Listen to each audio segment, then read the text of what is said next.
Hey, what's up, everybody out there? I just got the uh, breaking news a few minutes ago about Joe Alt being lost to the season, having to have ankle surgery after getting rolled up on in the game Sunday. I gotta tell you, man, I hate this for the team and for Justin Herbert because Joe Alt was really the last guy that can provide Justin Herbert with a little help, 2 extra seconds in that pocket to deliver the passes to his receivers, and just devastating news, man, because I have aspirations of us making the playoffs before the season started, having the two best tackles, in my opinion, and having Makai Becton hoping and wishing and praying that he would duplicate what he did last year with the Eagles, and we already saw earlier in the season that he's not going to be available on game days. When he is in there, he hurt his pinky, he's coming out. So I'm disappointed in him. But losing both of your tackles, man, and especially Joe Alt, I feel so bad for Justin Herbert because he will do everything he can to stay in that pocket as long as he can and hold on the ball sometime a little too long because he's trying to make a play for us. He gonna have to be Superman, literally, for us to have a shot at winning some of those tough games down the stretch and making the playoffs. Is he more than capable of elevating his play to another level into a higher gear? Yes, he can, especially when he utilizes his legs the way he had been doing the last couple of weeks, averaging like 60 yards or so the last couple of weeks. He do add a whole new dimension to his game when he do that. But there's going to be times where he's stand in the pocket a little too long because he's trying to let the receiver come out of his route, and you need that extra protection. That's what Joe Alt was there for. And you can't stare down the pass rushers. You'll never be able to complete a pass. You know, he has to trust the wall in front of him to protect him. So he's not going to be looking at the wall as it's collapsing. He's going to be looking downfield, trying to complete his throws. And we see now that that's diminished without Joe Alt. He is that good and that important to this team.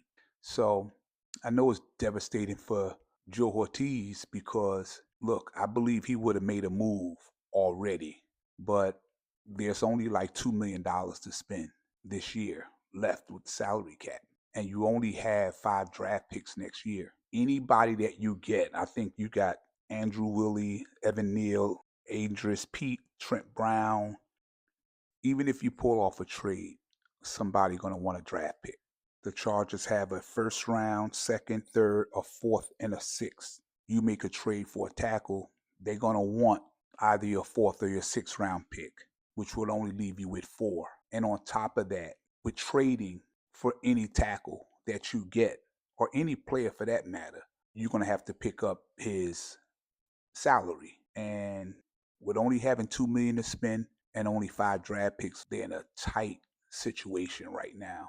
And maybe you can give up someone good and give up a draft pick for 2027. I don't know if that will be feasible, but they have to do something because if there's a window right now for you to get into the tournament, you have to make the move. If this organization believed that they were a playoff team with Alt and before the Slater injury, and you still got a Mario Hampton coming back, and you got a nice set of wide receivers, and you have number 10, you have to make that move. You have to get someone. So I'm expecting before the trade deadline, hey, if you got to ask someone to reconstruct their contracts to free up a little bit more money, you got to do something. But just devastating news, man, at the fact that Joe Alt is gone for the season. So no one in the National Football League, in my opinion, asks more of their quarterback than the Chargers ask of Justin Herbert. The last thing I'm going to say before I leave off of here, Jim Harbaugh, you always say you wake up in the morning